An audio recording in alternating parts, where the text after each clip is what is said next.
Ce qui méprise de synthé. Voilà, de synthé. Mais j'ai écouté l'État, vous en prie, je vais aller rapidement.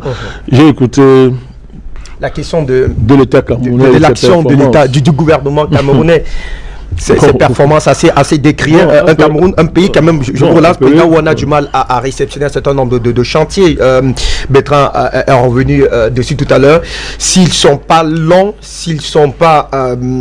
quand ils sont pas longs, ils sont surtout pas livrés. Quand ils sont même soi-disant livrés, ils sont pas réceptionnés. Quand ils sont même livrés, quand ils sont réceptionnés, c'est à des coûts faramineux. Ça pose toujours des problèmes, président Manakani. Ne faites pas l'erreur de gens comme Achille Mbembe, qui considèrent que l'endocolonialisme, ce qu'il appelle colonisation interne, a remplacé l'impérialisme. C'est ça, c'est une imposture intellectuelle qui surprend les naïfs parce que, bon, Achille Mbembe, c'est un brillant universitaire, mais il est inculte sur le plan géopolitique et il est nain sur le plan intellectuel. On peut être un brillant universitaire, écrire 300 000 livres, soutenir 400 000 agrégations. Il a fait. Il est très brillant sur le plan universitaire, mais intellectuellement il est nain et géopolitiquement il est inculte.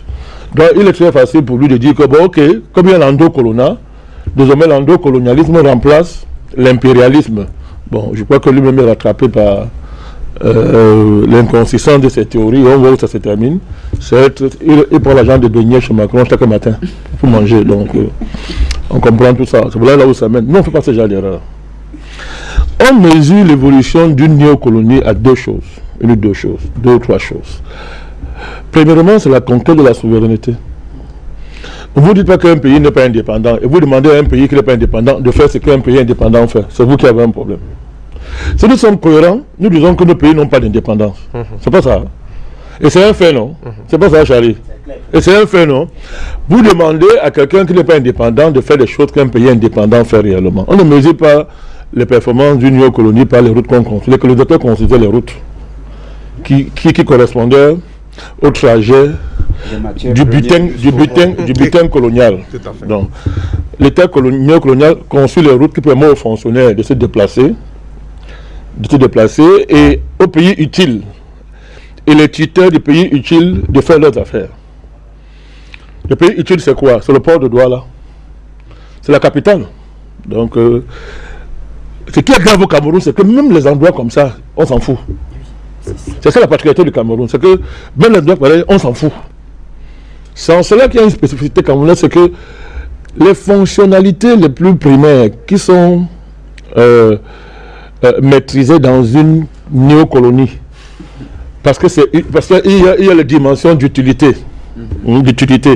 C'est-à-dire que vos matières premières doivent sortir, puisque vous ne produisez rien, vous êtes dans la culture de rente. Et puis bon, les fonctionnaires doivent prendre les avions, aller à l'aéroport, doivent acheter des vestes, leurs enfants doivent aller dans les écoles publiques quand ils peuvent encore y aller. Bon, quand ils ont volé l'argent, ils les envoient à l'étranger, tout ça.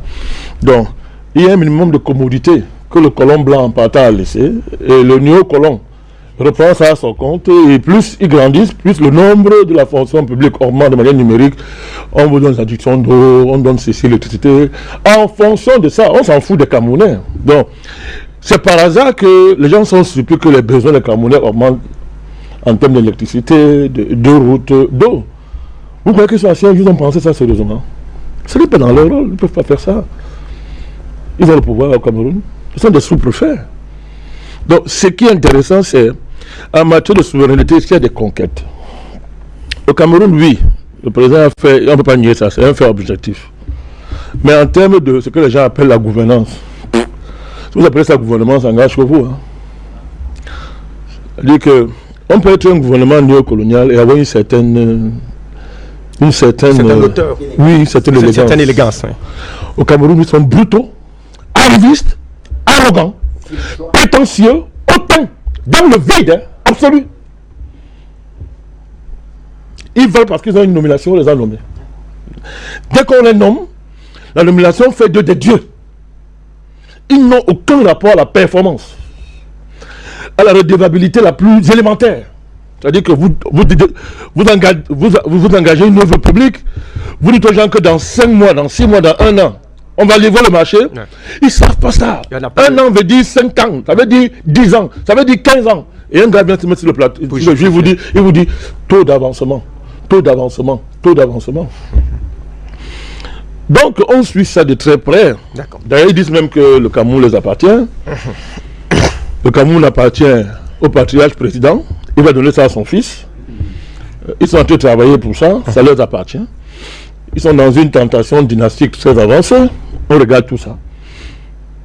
Ben, vous savez, moi, je vais vous dire une chose. Mon cher fils, Fabrice Ndom. C'est vrai que le pouvoir, ou le semblant, le pouvoir rend fou. Mais les gens, quand ils s'asseyent chez eux là, les gens de Yaoundé là, ils pensent même que le Cameroun les appartient. Non, excusez-moi. C'est-à-dire que, donc ils pensent que le Cameroun les appartient. Donc, Franck Biya, je n'ai rien contre lui. Hein. On lui prête des intentions. Pour l'instant, il a encore dit oui ou non, n'est-ce pas? Mais tu ne dis pas oui, tu ne dis pas non. Ça veut dire que tu as dit oui. Parce que quand c'est pas bon, tu dis que je ne me reconnais pas dans ça. Mais quand tu me dis là, ça veut dire que tu te reconnais un peu de... Non, c'est-à-dire, Franck Biya, un monsieur bien, apparemment, il n'a pas de problème. Mais il croit vraiment que le Cameroun appartient à son père. Non, je vous pose la question. Et les gens qui fabriquent ça, ils pensent que le Cameroun les appartient. Ils disent que, ils pensent ça. Bon, tous ces gens qui ont gouverné là depuis là, ben, ils pensent que ils sont les meilleurs des Camerounais, que le Cameroun les appartient. Et que non, c'est arrangé là. Ils vont pas. Ça va, après le président, ils vont continuer à faire leurs affaires. Voici mon arme. Mon arme parole. Et moi, j'ai déjà dit ici plusieurs fois. Allons-y pour nous intéresser au sujet d'accueil. J'ai déjà dit ici plusieurs fois que le siège de Dieu, là je parle comme Netanyahou maintenant, c'est le Cameroun. Ça ne veut pas dire que c'est le peuple élu. Hein. Non, c'est pas ça. Nous on ne dit pas des bêtises comme ça. Je suis en train de dire à ces gens-là que vous ne connaissez pas le pays avec lequel vous êtes en train de jouer. Vous ne connaissez pas et on vous regarde. On vous suit ça de très près.